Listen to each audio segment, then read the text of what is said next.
रानी भटका दिया सुन बचा करे के बोलावत रे तोर बाप है नहीं ओ लस्सी निकाल जाइए जैसे 2.5 क्विंटल के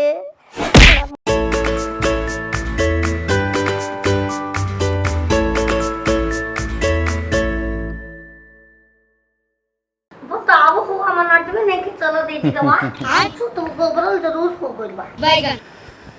किसम भाई भाभी यही फोन हमारा है त दिन भर जाई टुक टुक टुक टुक टुक टुक करत तारू दे ऐसन सो गइल बतार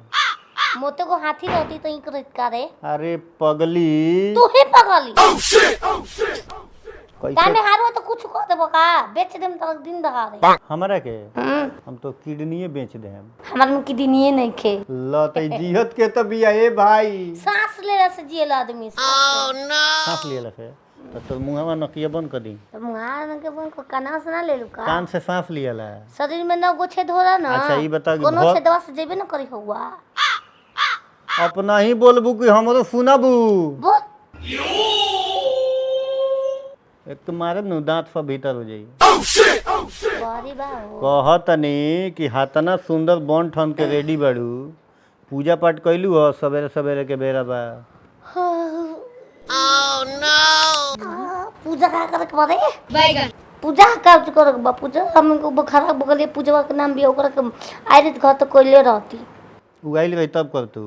आ हे जी गणेश जी के मूर्ति धइल रहला त पूजा ना करे करला बगलिए में मंदिर बा ओदे शंकर जी के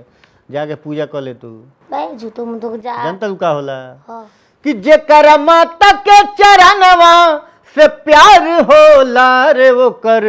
नैया भव सागर से पार होला ओ कर नैया भव सागर से पार होला अतने ना कहतर राजा मुनि कृपा देखाई तनी ज्ञान के बयान रौरा वैद के सिखाई तनी अरे टूटल फूटल भाषा भोजपुरी में सजाई तनी ना तो जनता रुका हुई एक दिन सगरो खेल जिंदगी के ब्यूटी जितना बनू टूट जाई दांत झूल जाई चाम चिंटी भी ना पूछी 200 रुपया पर एक दिन सगरो खेल जिंदगी के बेकार होला रे वो कर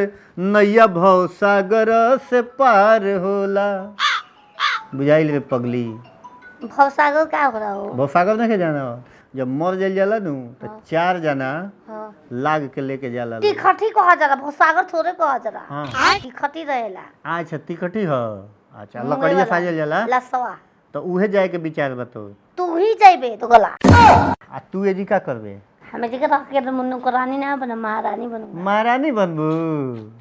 छिना राइल बे तार बहिन उनका समय काम करवाईब मुंह ना देखलू हो देख रे तो सुंदर बने करियवा मुंह ना देखलू हो ना शीशा में दिखाई तो रखिए में अपना के हम देख ले बानी आँखिया में बैगन हेमे हेमे कुछ बाकारी हम लोग को तो वो मेरे राज है में आ हेमे हम नहीं लौकत लोगो हमरा में कैसे अच्छा ते साफा पागल है इसकी याद है तोरे में के दैया पागल है कब हमरा के झूठो मुठो बदनाम करबो अच्छा हाथ में ते सुंदर बड़े तो बोली कितना छुछुनर हो गइल सुंदर हम बानी केहू तो ना कम बानी चंगरू अच्छा केहू से कम नहीं को तोरा से बतियावल आ एने ओने बिहार से ना पंजाब से आन्हर पाड़ा पैदल हाँ के ले आइल बात बराबर बा वाना रे तो चली हो चली ना डंटा से हुकम तो हुल हुल तो कहाँ जाए गिरे न जाए बेचारा गिर जाई तो तू आन्हर नहीं खुनु हाँ के ले आवो हम जाए थोड़े हाँ के हमरा काम लागल बा सुधर जो नहीं तो हम सुधार देम तू ही सुधर जन तब सुधार हाँ तो सुधर जो तो है ही तो धर तोर माई मोटकी के सुधर बनी कैसे है ही तो धर बैगन अब भेटा गेल अरे रानी भटका दिया सुन बचा करे के बोलावत रे तोर बाप है नहीं ओ लस्सी निकाल जाइए जैसे 2.5 क्विंटल के मोई बहू तोर माई बापे जी अब केहू नहीं खे हम ही अकेले बानी हम मुई बोरा कर जल्दी यही से तो ते लाल मुई तो तोरे पर लागब जो बैगन सफाली चुरैल बनबे का हां पीपर पर त ई जनतर में जो चुरैल के तो भागेली सन चुरैल सन के अगरबत्ती रामायण देखाए नु तो उ ना भागी, उ 2-4 दिन और ही ठहर जाए कि अरे बाप रे बड़ा सुगंधित अगरबत्ती से पूजा करता। आ जहाँ सूखल मरीचा के धुआरा देखई नहीं कि फट से ना भागी, उ एजी ना रोकी। सांप हो कि हरदी से मच्छर से भाग जाई हो। सांप के तो थूथुर कुछ दिया जाला लाठी से, भाला से गोभ गोभ के मुंह ये जाला। पता हो सपा फटुया घीचल से तो खेल से कहावा ओ हार्ड डिस्क ओकर बहुत बढ़िया होला, एमे से कहियो डिल्टे ना होला। तो ओकन किनी हम घर तो पोस्ती ना हम सपा से सापा बा देखिए तोरा के भौंक मत दसन बुझाइल नु।